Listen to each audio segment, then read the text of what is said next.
You had me scared out of my fucking mind, man. You had me scared. On croyait qu'ils avaient semé leur prédateur et qu'ils se trouvaient là, à l'abri, dans ce large couloir. Mais non, ils sont redevenus une proie et qui plus est, ils sont là complètement à découvert. Et la course-poursuite va soudain prendre une autre dimension. Étrange et mystérieuse, fiévreuse et introspective, à la limite du délire paranoïaque, avec une question qui revient avec force. Qui sont ces types à leur trousse? Et si ce sont de nouveaux antagonistes, pourquoi donc font-ils leur apparition dans le dernier tiers du film? À moins qu'une fois de plus, il faille se méfier des apparences. Que les méchants ne sont pas ceux qu'on croit et qu'à jouer les braqueurs de billets, nos héros seraient en train de passer de l'autre côté de la barrière. Alors on va aller au bout de cette incroyable course-poursuite, on va la décrypter, je pense que là vous allez vous régaler à découvrir ses secrets de mise en scène et de montage, et je vais vous expliquer pourquoi j'estime que c'est l'une des plus captivantes de l'histoire du cinéma. Bienvenue dans l'épisode numéro 2 dédié à Police fédérale Los Angeles de William Friedkin, un grand film, une grande scène, un grand découpage.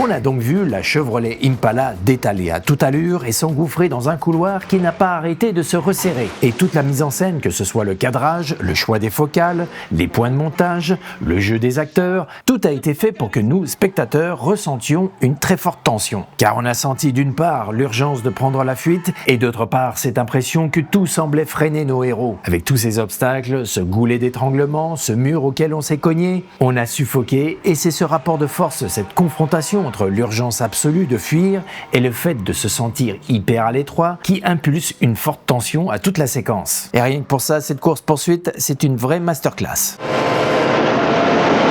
Et cette tension a atteint son paroxysme avec ce train. Et on a vu comment Friedkin a déjoué nos attentes en transformant ce rideau de fer menaçant en porte de sortie pour nos héros. Et donc, au moment où on les croyait à l'abri, en sécurité, dans un plan où Vukovich, celui qui était au bord de la crise cardiaque, relâche complètement son attention, et par la même occasion, nous aussi, on baisse la garde, bam! Friedkin nous prend complètement au dépourvu et nous fait sursauter. Et je peux vous dire que j'ai revu le film récemment au cinéma, ça en a fait sursauter plus d'un dans la salle. Allez, plongeons maintenant dans le décryptage plan par plan et découvrons au-delà de quelles limites va nous emmener cette course-poursuite.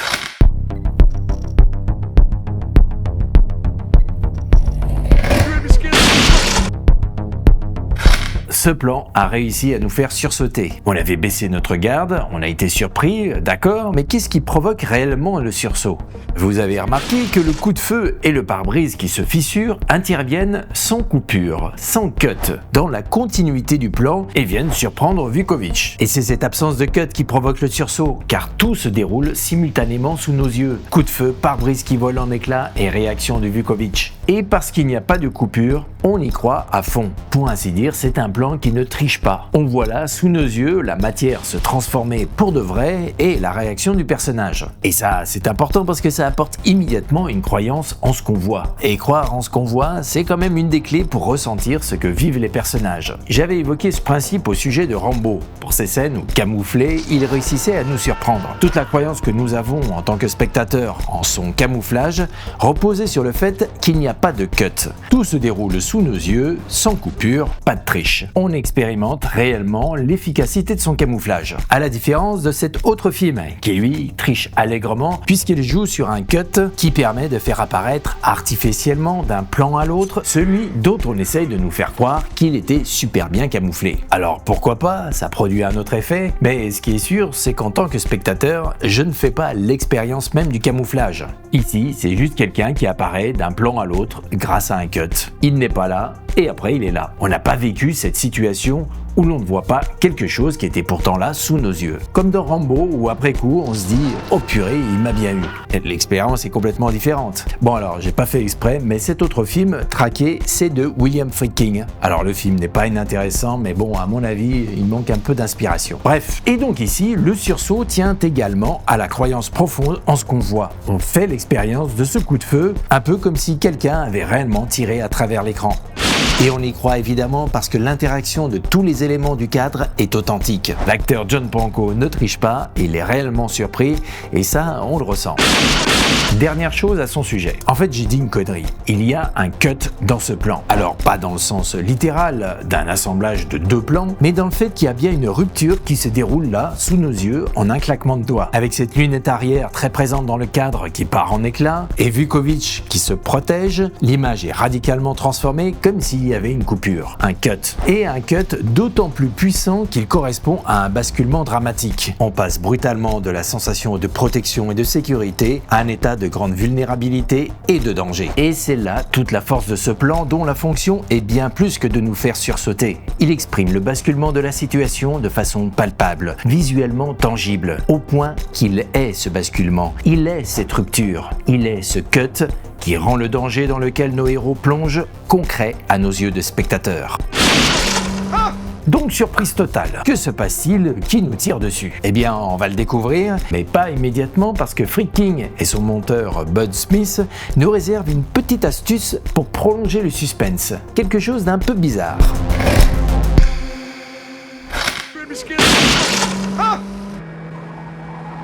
Alors vous avez vu le truc bizarre, hein?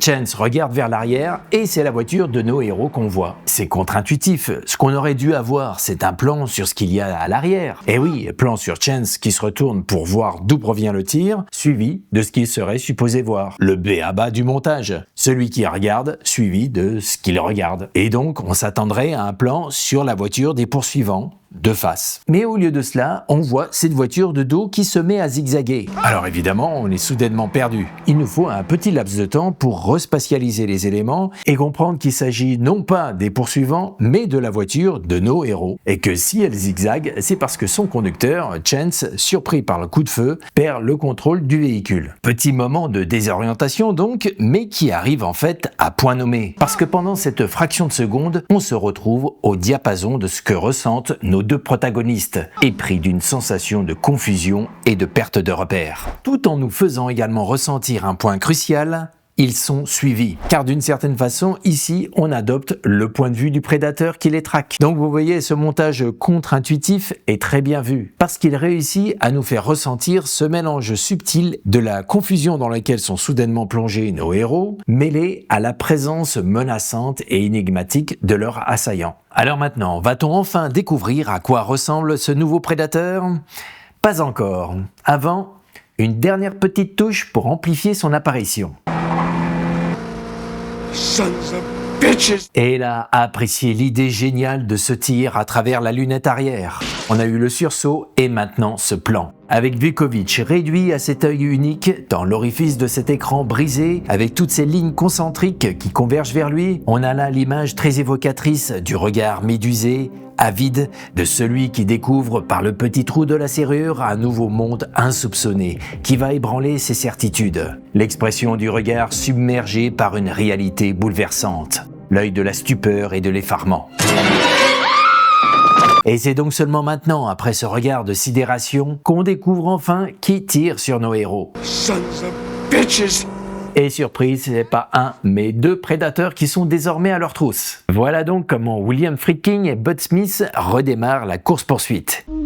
4 plans dont vous avez pu apprécier toute la richesse, chacun ayant un rôle précis pour nous faire ressentir toute une gamme d'émotions. Surprise et rupture totale, et ensuite on a délibérément retardé l'apparition de la menace en nous désorientant, tout en nous donnant le sentiment qu'ils sont suivis, puis sidération de Vukovic, et à travers cet œil, boum, révélation de nouveaux poursuivants. Un montage qui rend cette apparition évidemment plus saisissante que si on avait eu un raccord classique, Chance se retourne et on voit les deux voitures.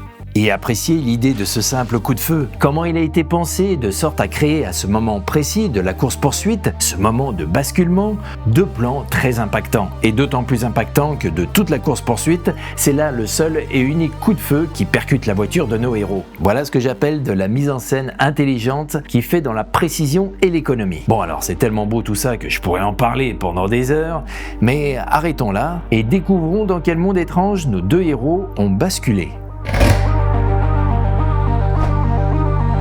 Is it the same guy? It's two different guys. Alors, de nouveaux poursuivants à leur trousse, mais vous allez voir, c'est que le début. Un type comme ça, tout seul dans les hauteurs qui leur tire dessus. Alors, c'est très furtif et c'est tellement hallucinant qu'on se demande même si on a bien vu ce qu'on a vu. Bon, mais c'est pas fini parce que regardez maintenant. What the hell is going on? Encore deux nouveaux prédateurs qui leur foncent dessus. Alors derrière, sur les côtés et maintenant devant. Non mais bordel, c'est qui ces types qui surgissent littéralement de partout? Le mystère s'épaissit. What the hell is going on? Who the fuck are these guys? Damn it, they're all over the place. Hang on. Alors on s'est retrouvé au ras du bitume pour sentir avec quelle vitesse s'élançaient vers nous ces deux nouvelles voitures. Et après être repassé par un plan sur Chance, on bascule maintenant à l'intérieur de sa voiture pour nous emmener sur les pentes du canal, afin d'esquiver les deux attaquants. Du coup, au niveau de l'image, ça tangue un peu. Hang on, Johnny!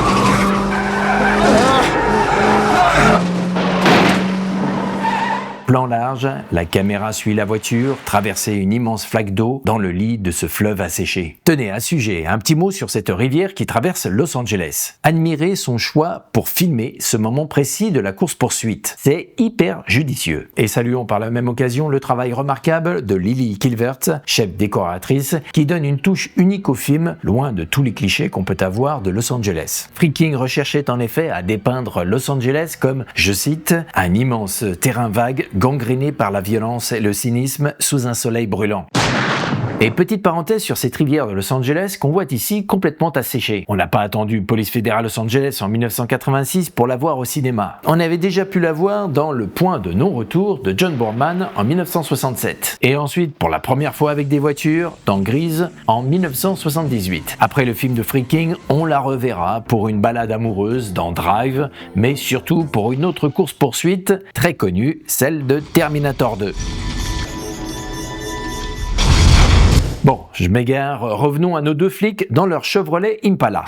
Ce choix de décor est hyper judicieux, disais-je, parce que cette large piste a permis de marquer une coupure totale avec la première partie de la course-poursuite, qui se déroulait dans des couloirs étriqués, et c'est judicieux parce qu'il génère un effet très particulier, qui insuffle une sensation étrange à cette course-poursuite, parce qu'on est coupé de la ville, dans une zone vide, complètement dégagée, et par conséquent, les différentes apparitions de ces assaillants n'en sont que plus incongrues, mystérieuses, presque surréalistes. Et cela est renforcé par une façon de filmer complètement différente de la première partie de la course-poursuite. Si on filmait de près les poursuivants, si on embarquait à bord de leur voiture, ici, c'est tout le contraire. On nous colle dans le point de vue de Chance et Vukovich et on ne s'approche pas de ces mystérieux poursuivants. On les filme de loin, à distance. On les laisse minuscules dans ce vaste décor vide, presque irréel. Et allez voir nous viser dans ce décor lunaire, la course-poursuite a décidément pris une nouvelle tournure.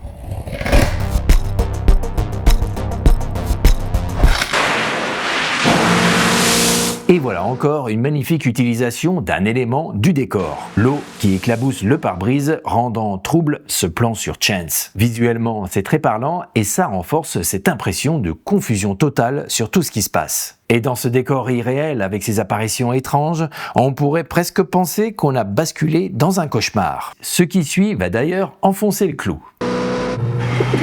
On plonge dans l'obscurité d'un tunnel et l'ambiance devient claustrophobe. Et remarquez comment on continue à nous coincer dans la voiture, dans le point de vue de nos héros. On se tient toujours à distance de ses poursuivants. Et avec ses phares, ils deviennent encore plus mystérieux et menaçants. Et là, il se passe quelque chose de nouveau. Vukovich tire. Et oui, c'est la première fois. Celui qui était inactif sur la banquette arrière décharge son flingue. Et notez le plus important. Il le fait parce que Chance le lui demande. Tout comme il lui avait demandé plus tôt de menacer le camionneur. On aura l'occasion de reparler de tout ça. Alors un des prédateurs est touché et cut, nos héros sortent du tunnel. Mais si à ce moment précis on se dit ouf, on respire, le plan va se prolonger et c'est tout l'inverse qu'on va ressentir.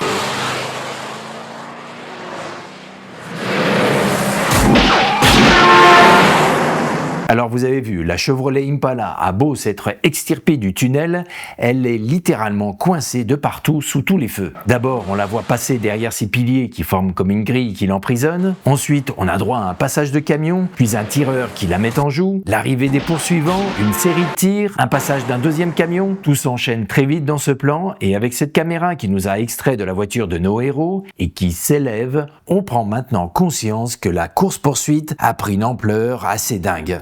À la limite du délire. Décor irréel, avec ces voitures qui sortent de nulle part, ces piétons qui leur tirent dessus, ces camions qui semblent presque complices, et c'est comme si nos héros avaient plongé dans une autre dimension. Une dimension kafkaïenne, comme si toute la ville s'était transformée et s'amusait désormais à les persécuter, comme ça, sans raison. C'est tellement surprenant qu'on se demande presque si on a bien tout suivi ce qui s'était passé dans le film, si un détail crucial ne nous avait pas échappé. Mais qu'est-ce qu'ils ont fait pour mériter ça ? Alors après ce plan large qui nous a montré que nos héros sont la cible d'un truc qui les dépasse complètement, cut, on replonge dans l'action avec la Chevrolet Impala de Chance et de Vukovic qui foncent sur nous et esquivent de justesse un tir. Et au moment où elle tourne, cut, on fait un saut de l'autre côté de la route, un raccord mouvement avec un changement d'axe qui vient amplifier le coup de volant. Et ensuite on la voit déguerpir, talonnée de près par ses deux prédateurs. Mais j'ai une petite question, vous n'avez pas l'impression qu'on vous a roulé dans la farine là ? Eh oui, dans ce plan, la Chevrolet Impala quitte le chemin gravillonné et s'engage vers la droite sur la route goudronnée. Et revenons 2 plans plus tôt. Où la retrouve-t-on ? En train de quitter le chemin gravillonné, le même. Ils nous ont joué la même scène 2 fois, en utilisant différents angles de vue. Et on est tellement pris dans l'action qu'on n'y a vu que du feu. C'est dingue comment on peut se faire manipuler juste avec des cuts bien placés. Continuons, et là vous allez voir, Freak King et Bud Smith font un autre truc assez culotté, mais qui élève instantanément la course-poursuite un niveau au-dessus.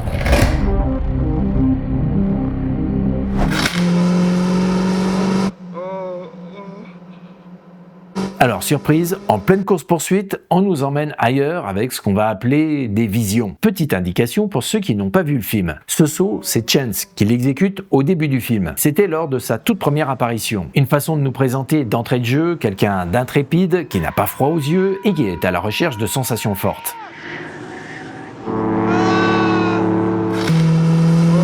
Regard fixe, goutte de sueur qui perle, un sourire qui s'esquisse, avec le moteur qui rugit et cette vision, on sent qu'il retrouve ici ces sensations fortes qui l'excitent et qu'il n'est pas loin de l'extase. Mais remarquez, étrangement, on entend les gémissements de Vukovic sur ces images. Et regardez ce qui suit.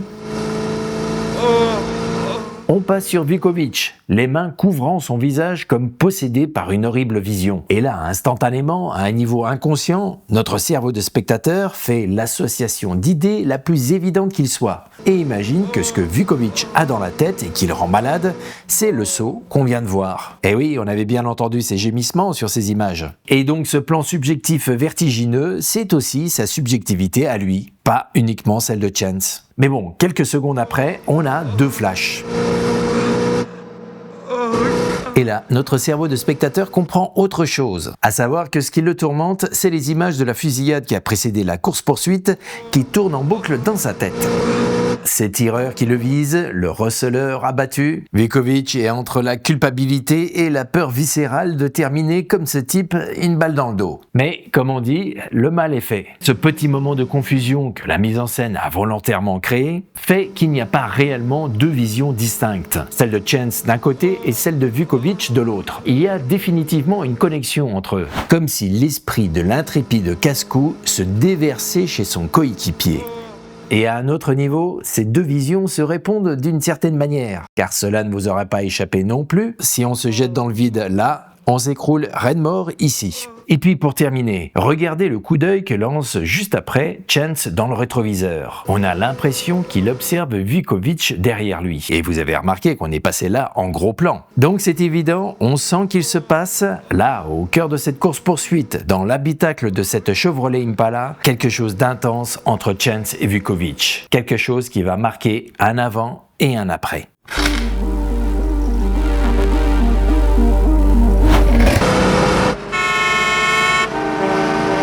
Plan d'ensemble, l'Impala file à toute allure et double la circulation de la ville. L'ambiance est toujours aussi pesante, avec notre petite voiture sous le poids de ses immenses colonnes et de ses gros camions. On revient sur Chance, cadré un peu plus large que précédemment, ça défile très vite derrière lui, mais notez que le plan précédent l'avait mis dans le sens opposé. On a comme l'impression qu'il fait du surplace. Et soudain, ce plan qui va marquer son arrêt complet. De face, longue focale pour écraser les distances, et du coup, avant même de réellement s'arrêter, eh bien la Chevrolet Impala fait déjà littéralement du surplace dans l'image. Et remarquez tous ces passages de véhicules au premier plan. Au total, 7. Avec ça, on comprend que la route est définitivement barrée devant nos héros. Et si on avait perdu de vue les poursuivants, les voilà de retour en force. Alors là, c'est un petit peu étonnant, ils ne tirent pas, ils mettent simplement en joue nos deux héros. Et ça, c'est un petit indice sur leur identité. Bon, alors cette fois-ci, on se dit, c'est terminé. Mais c'est là que Chance a une idée lumineuse. Allez là où c'est clairement interdit d'aller.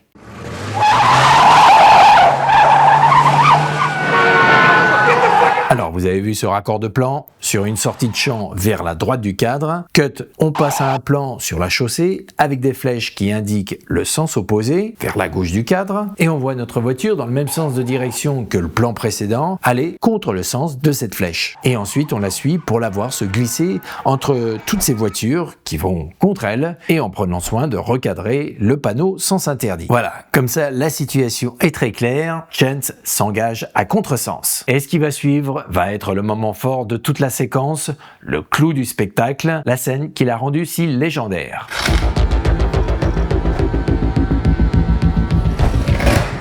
Crazy fucking asshole.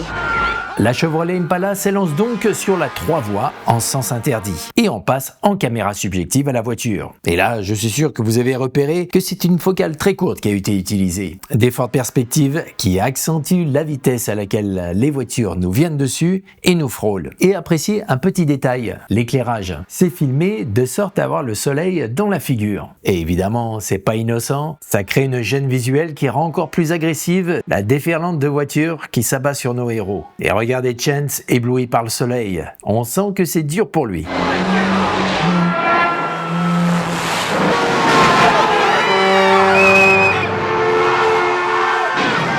Alors ça y est, ça devait arriver, premier accrochage. Et la Chevrolet Impala va commencer à mettre un sacré bazar sur cette 2 voies.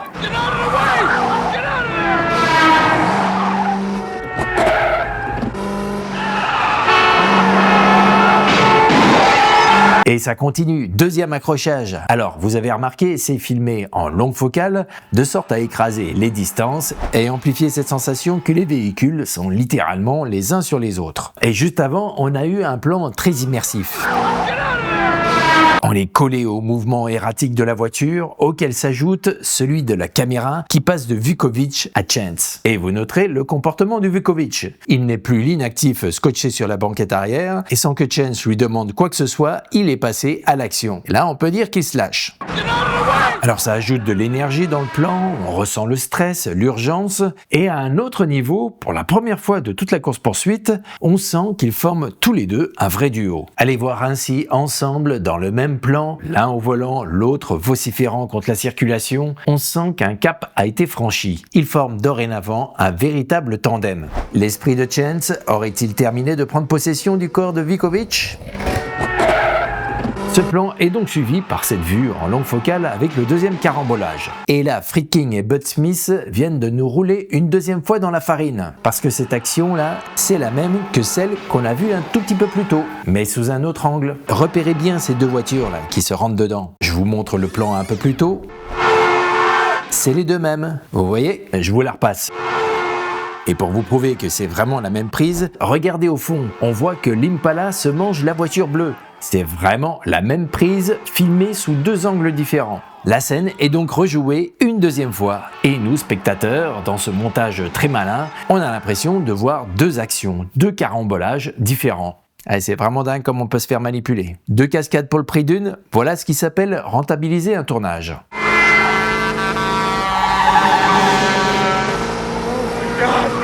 Grand angle, forte perspective, là on réalise la tonne d'obstacles qui nous foncent dessus. C'est autre chose que les Fenwick et les camions qu'on a eu un peu plus tôt. Là, c'est toute la circulation de la ville qui s'abat sur eux. Et vous commencez peut-être à sentir ce qu'il se joue secrètement derrière toute cette course-poursuite. Enfin, course-poursuite, le terme n'est plus vraiment adapté, parce qu'il nous manque dorénavant un élément de l'équation. À droite, à gauche, ça évite de justesse, c'est vraiment très chaud pour notre Chevrolet Impala qui lutte pour avancer contre ce flux incessant de véhicules. Alors, regardez comment est générée cette impression que ça vient de partout, dans tous les sens. Une combinaison de plusieurs astuces. Alors déjà, on a ces 2 plans, subjectifs à la voiture et ensuite embarqués à l'intérieur, qui sont en soi très immersifs. Ok, mais regardez entre les deux, il y a ce plan, filmé depuis l'autre côté de la 2x3 voies.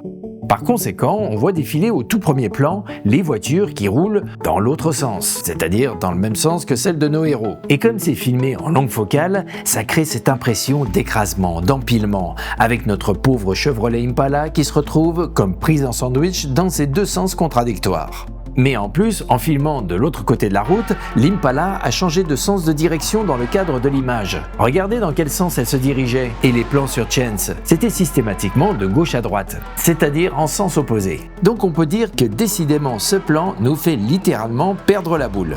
Mais le truc, c'est que tout cela se produit très sournoisement. Parce que ce fameux plan nous est amené avec une certaine fluidité, grâce à un point de montage très malin. Regardez, sur l'image précédente, le point de vue subjectif de la Chevrolet. Avec ses fortes perspectives, notre œil se trouve attiré par cette voiture qui s'approche de nous. Alors instinctivement, on la suit du regard et elle nous emmène vers la gauche du cadre. Et cut, on passe à ce plan avec la Chevrolet Impala qui est dans le prolongement de cette trajectoire. Ça crée donc une continuité de mouvement d'un plan à l'autre. Et regardez, visuellement, on peut dire qu'elle vient se substituer à cette voiture bleue. Ce point de montage rend donc la coupure fluide et fait que quand bien même l'insertion de ce plan déstabilise complètement nos repères, il s'enchaîne assez naturellement dans le montage. Dit autrement, c'est une façon de nous glisser subrepticement ce plan pour encore mieux nous embrouiller. Mais attendez, c'est pas tout, je vous ai pas encore parlé du truc le plus énorme. Parce que, petite question, dans quel sens roulent les bagnoles aux États-Unis? Eh bien, comme ici, en France, sur la droite. Et regardez ce que Freak King s'est amusé à faire. Oui, vous avez bien vu, ça roule à gauche. Le bougre a inversé le sens de circulation des véhicules. Et donc, entre cet empilement de voitures, ce changement d'axe, ce petit raccord mouvement, la circulation des véhicules inversés, et l'Impala elle-même qui est à contresens, c'est-à-dire en réalité dans le bon sens, vous voyez ce que je veux dire? Franchement, il y a de quoi s'arracher les cheveux. On est complètement déboussolé. Voilà donc toutes les techniques assez subtiles pour donner cette forte sensation que ça vient de partout, dans tous les sens. Alors s'amuser à désorienter les spectateurs dans une course-poursuite, c'est pas très souhaitable, car c'est important de sentir que le poursuivant poursuit bien le poursuivi. Mais là, c'est différent, parce que la situation s'y prête, créer la confusion dans ce flux de voitures, vous l'avez compris, mais aussi pour une autre raison, le fameux élément de l'équation qui a disparu. C'est lequel?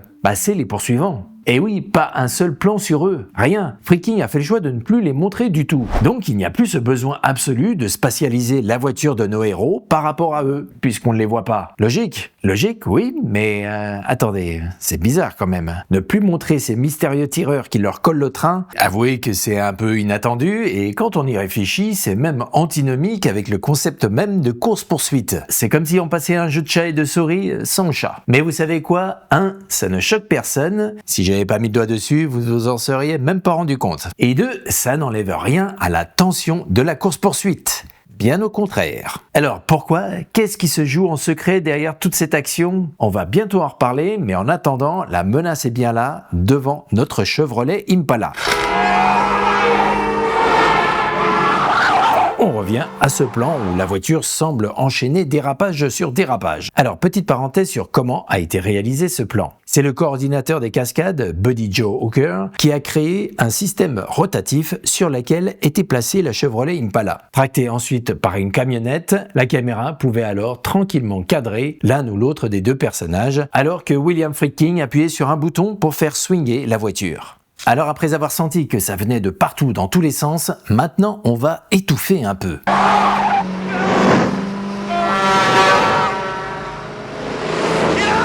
Tel à bord d'une chaloupe affrontant vents et marées en pleine tempête, Vukovich et Chance sont ici littéralement submergés par le flot incessant de voitures et de camions. Et nous, spectateurs, très à l'étroit dans ce cadre, avec ce défilé incessant de masses sombres au premier plan qui fonctionne comme autant de coups de massue, on étouffe. Et vous avez vu, William Friedkin fait durer le plaisir. Et le plan est long, il ne relâche pas la pression, il garde notre tête sous l'eau, avec cette caméra qui prend le temps de flotter de Vukovich à Chance, resserrant toujours plus le cadre pour intensifier ce sentiment d'étouffement. Alors quand on voit ce plan, ça paraît compliqué et dangereux à filmer. Et surtout, là, c'est pas des cascadeurs, c'est les vrais comédiens. Donc quand même, un minimum de sécurité s'impose. Alors, comment ont-ils fait ? Eh bien, 2 astuces. La première concerne le montage. Si le plan réussit à être long, c'est parce qu'en réalité, c'est un assemblage de 3 plans. Regardez, on a utilisé ces voitures au premier plan qui plonge l'image dans le noir pour faire un petit point de montage. Les cuts sont alors quasiment invisibles.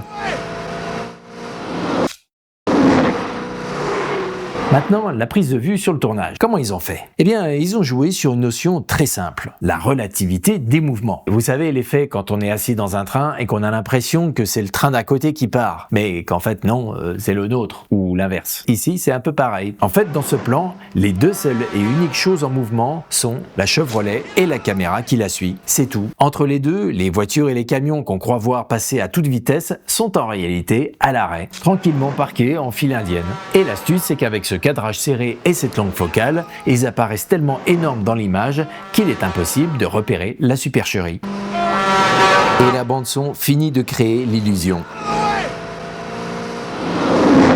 Fort à parier que l'astuce a également été utilisée pour la scène un peu plus tôt, le long du train.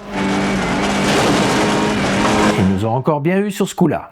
Alors après ce moment étouffant et oppressant, le cadre va s'ouvrir. Mais ça ne sera que pour prendre une profonde inspiration avant de replonger sous un véritable raz-de-marée. Parce que vous allez voir, William Friedkin ne va pas y aller avec le dos de la cuillère. Un camion qui se met en portefeuille et qui ramasse tout ce qui roule devant lui. Là, on peut dire que c'est le barrage ultime. Alors comment Chance va esquiver ce monstre de la route ?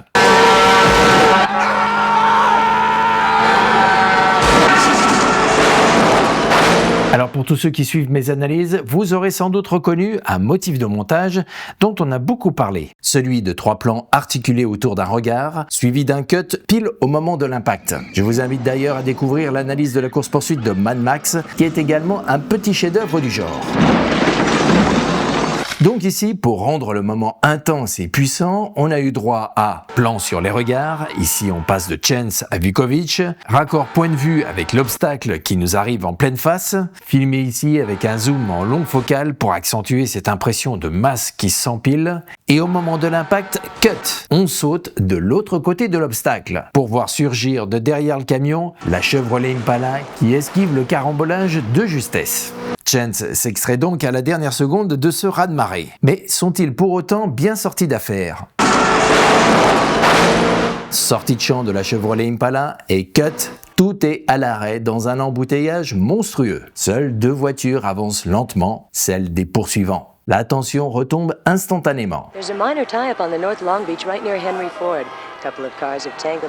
Et arrive la voix de cette speakering radio qui vient complètement dédramatiser la scène. Touche d'humour qui vient confirmer que la course-poursuite est bel et bien terminée et que nos héros sont désormais à l'abri du danger.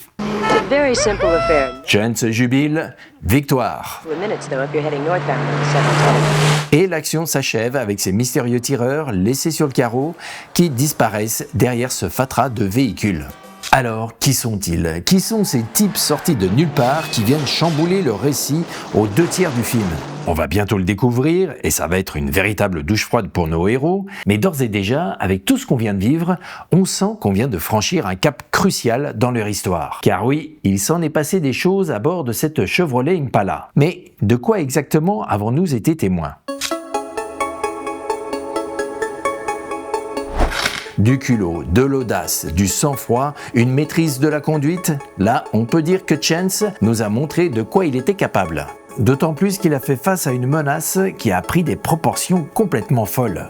D'une seule et unique voiture, il est passé à de multiples poursuivants et des tireurs embusqués pour finalement affronter une horde de voitures et de camions. Comme si la menace n'avait pas arrêté de muter et s'était transformée en la circulation de la ville.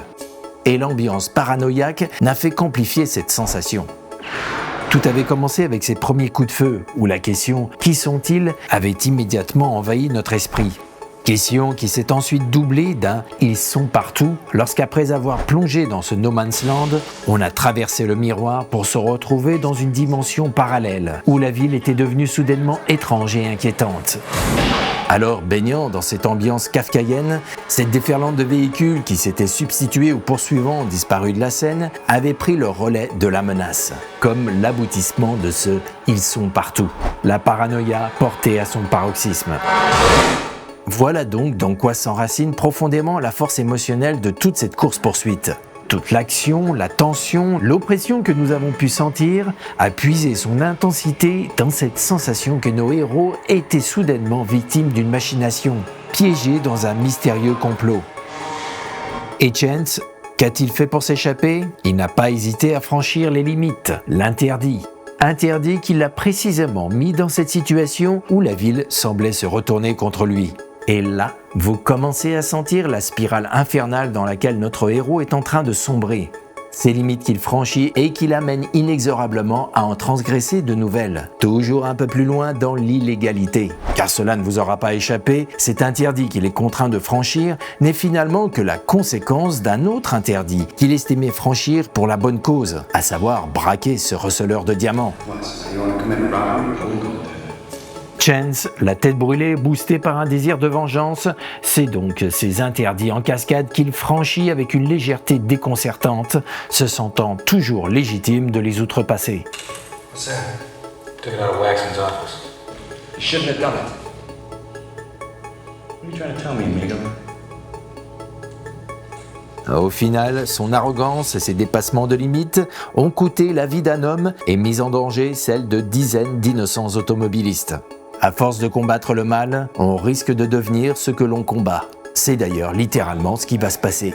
Lorsqu'on découvrira de la façon la plus glaciale qui soit que le receleur était en réalité un agent du FBI, tout comme la meute de tireurs. The suspects are described as white males 30 to 35 years old, one with black, the other with brown hair. Chance se retrouve de l'autre côté de la loi, recherché pour meurtre. Évidemment, avec lui, il a entraîné son partenaire.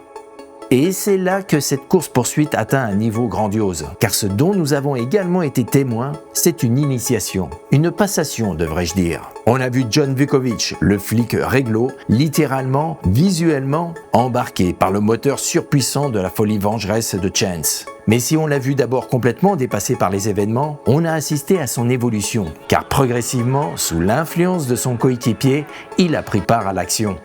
Ainsi, l'arme qu'il lui avait tout d'abord tendue, il s'en est servi pour menacer le camionneur, et toujours sous l'impulsion de Chance, on l'a vu tirer. Et bien sûr, il y a eu ce moment de trouble profond, comme s'il sentait que son esprit était envahi, rongé par celui de son coéquipier. Ce saut dans le vide, donc plus tôt dans le film, Chance lui proposait une initiation. Why don't you make a jump at this sometime? It's fabulous. Once you get over the first fear, it's a piece of cake. Eh bien, cette initiation, avec cette course-poursuite, on peut dire qu'il a fini par l'avoir. Et à travers ce moment qui a tous les attributs d'une scène de possession, on touche du doigt tout le drame de Vukovich. Il ne peut résister à l'emprise de Chance. Il est sous complète influence. Son esprit brisé, puis possédé, il ne pourra plus faire marche arrière et le processus de transformation suivra son cours jusqu'à visiter les flammes de l'enfer pour ensuite devenir le double, pour ne pas dire la copie de Chance.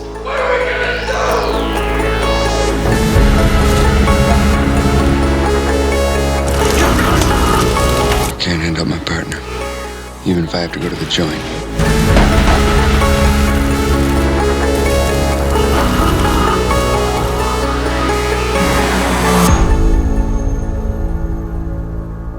You're working for me now.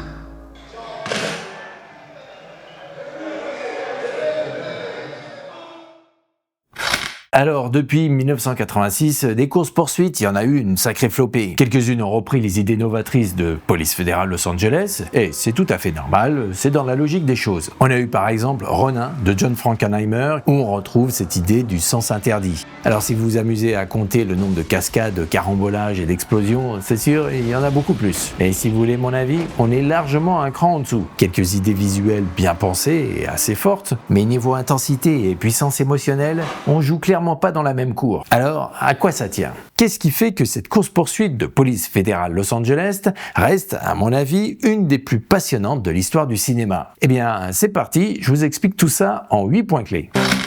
1. La mise en scène de l'action. Nerveuse, immersive, et vous l'avez vu, on est loin de ces courses-poursuites qui enchaînent à 10 plans la seconde des passages de voitures entrecoupés par des grimaces des conducteurs et des ralentis sur les cascades.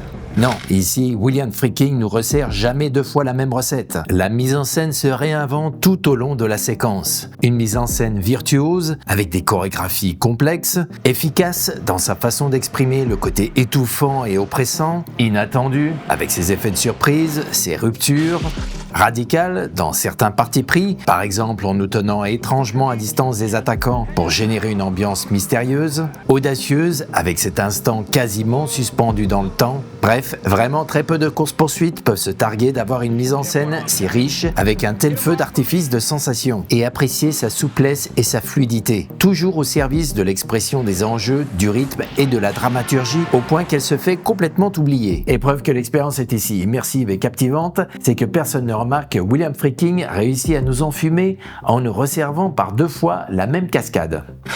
2. La recherche de réalisme.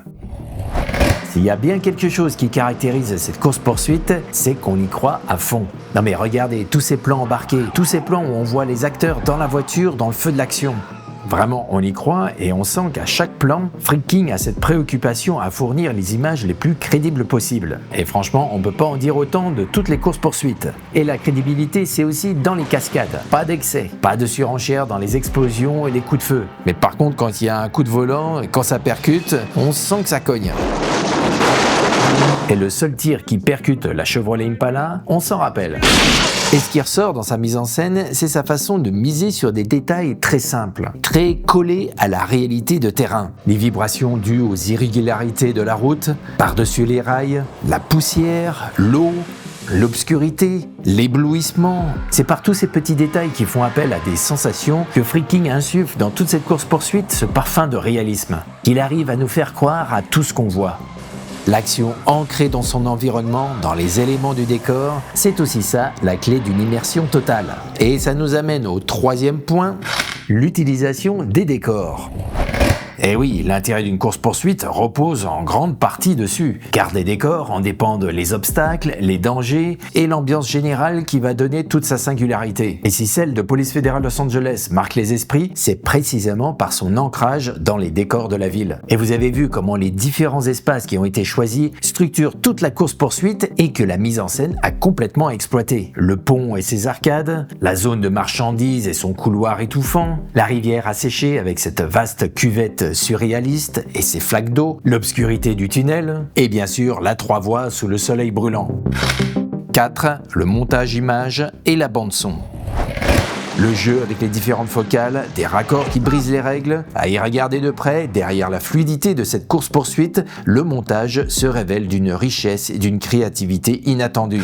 Et comme on l'a vu, on est à des années-lumière de ces scènes d'action qui se ressemblent toutes, car simplement basées sur l'idée que pour exciter nos sens, il faille à tout crin exciter nos yeux de spectateurs avec un montage hyper cut et frénétique. Ici, c'est très économe, chaque cut a une intention très spécifique, exploitant toutes les possibilités cinématographiques, et chose très puissante, en développant notre imaginaire. Avec des partis pris très forts, comme celui de nous maintenir à distance des poursuivants, pour donner une dimension onirique et étrange, ou carrément de les faire disparaître dans la dernière partie pour que la menace atteigne des proportions démesurées. Et touche essentielle, j'aurais pu en parler pendant des heures, la bande-son. Elle est tout à fait remarquable pour décupler notre imaginaire. Le bruit des moteurs, des tirs, des cris, mais aussi tous ces petits détails qui construisent un paysage sonore permettant de nous ancrer dans une réalité tangible. C'est par tous ces aspects que Freaking réussit à nous transporter dans ce cauchemar éveillé. 5. Rythme et tension. 7 minutes de course-poursuite, c'est énorme et ça aurait pu nous sembler très long. Mais vous avez vu, on ne s'ennuie pas une seule seconde parce qu'il y a du rythme et que la tension n'a fait que progresser. Et remarquez que ça ne s'est pas fait de façon linéaire, mais par paliers. On est passé par 2 moments où on a cru que c'était terminé. Et c'est justement grâce à ces 2 scènes où la tension était retombée que l'action a pu reprendre avec plus d'intensité encore. C'est ça qui apporte du rythme à l'ensemble et qui réussit à nous captiver. Et la tension et l'oppression qui n'a fait que s'amplifier tient au fait que la menace a continuellement muté. Car la grande idée derrière tout ça, c'est celle d'une attaque mystérieuse qui a surgi de nulle part. 6. Structure et scénarisation. Ces attaquants mystérieux, dont on pourrait légitimement dire qu'ils arrivent ici comme un cheveu sur la soupe, c'est la grande force de cette course-poursuite. Et on retrouve là tout le plaisir qu'a William Friedkin à surprendre son audience. Jouer sur l'imprévisible qui dérange, le questionnement qui trouble, l'incertitude qui angoisse. Et de cette incursion complètement inattendue et inexpliquée, William Friedkin en a tiré tout le parti. Il en a admirablement fait germer une peur paranoïaque. Il l'a transformée en cauchemar en lui donnant un aspect protéiforme. Action et récit dramatique se sont alors mutuellement nourris pour aller au bout de ce processus avec cette impression que toute la ville se déchaînait sur nos héros comme victimes d'un complot. Et là, vous sentez que l'idée du contresens n'est pas juste un gimmick, une excuse pour faire des scènes de cascade, comme c'est le cas dans Ronin. Non, ici, elle a tout son sens puisqu'elle est dans le prolongement direct de cette sensation paranoïaque, comme sa résultante, son expression visuelle. Et bien sûr, dans cette progression narrative, il y a la relation entre Chance et Vukovich. 7. La relation entre les personnages. Avec Chance qui retrouve les sensations fortes qui l'excitent et Vukovich au bord de la crise cardiaque, ce grand moment d'action tire également sa tension dans le contraste entre ces 2 personnages, la friction qui en découle. D'un côté, Chance, le pilote, concentré sur ce qui lui arrive devant lui, qui met les bouchées doubles, qui donne des ordres, prend des décisions périlleuses, il insuffle puissance et héroïsme. Going this way. De l'autre, Vukovich, le guetteur. Remarquez que c'est lui qui nous alerte du danger. C'est par son regard que nous est présentée systématiquement la menace. C'est pas pour rien qu'il est sur la banquette arrière. Lui aussi a donc une fonction essentielle dans cette course-poursuite. Il est l'anxiété qui amplifie l'urgence absolue de déguerpir, le stress, la pression, la peur viscérale de terminer une balle dans la tête. On est donc pris entre ces 2 pôles de tension qui s'alimentent. Et en plus, ce qui est très fort, c'est que William Friedkin y développe leur relation. Vukovich embarqué dans la folie de Chance qui fait le grand saut. Voilà pourquoi cette course-poursuite est captivante. C'est pas juste une histoire de voitures qui se poursuivent. Elle raconte la relation complexe entre ces 2 personnages et on la voit évoluer. Et en cela, cette course-poursuite nous fournit une expression visuelle forte, avec des images extrêmement puissantes, presque métaphoriques, de celles qui resteront emblématiques du film tellement elles entrent en résonance avec ses propos, ses thèmes et ses enjeux. Car on arrive au point fort de cette course-poursuite. 8. Sa fonction dramatique et ses résonances. Si ce plan a marqué un saut dans une autre dimension, on peut en dire autant de la course-poursuite elle-même par rapport au film. Elle est sa rupture, son point de basculement. Car à partir de là, le film ne va plus quitter l'ambiance paranoïaque et oppressante dans laquelle elle nous a plongés. Cette course-poursuite n'est donc pas qu'un prétexte à une belle scène d'action. Elle a une fonction dramatique essentielle. C'est le virage au-delà duquel plus rien ne sera comme avant.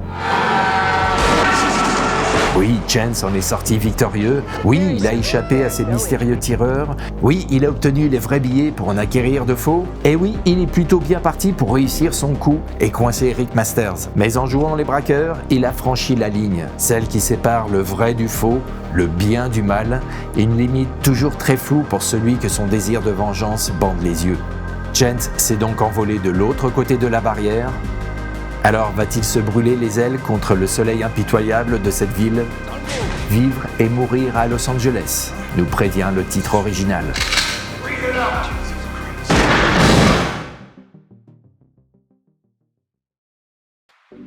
Merci d'avoir suivi ce deuxième épisode consacré à Police fédérale Los Angeles. Si vous voulez soutenir la chaîne du Super Plan de Ciné et mon travail, abonnez-vous, likez, partagez, commentez. Ça coûte rien et ça fait du bien au référencement de la vidéo. Et si vous voulez soutenir financièrement la chaîne, un lien Tipeee est à votre disposition. Je vous dis à bientôt pour un nouveau grand film, une nouvelle grande séquence, un nouveau grand découpage. Salut!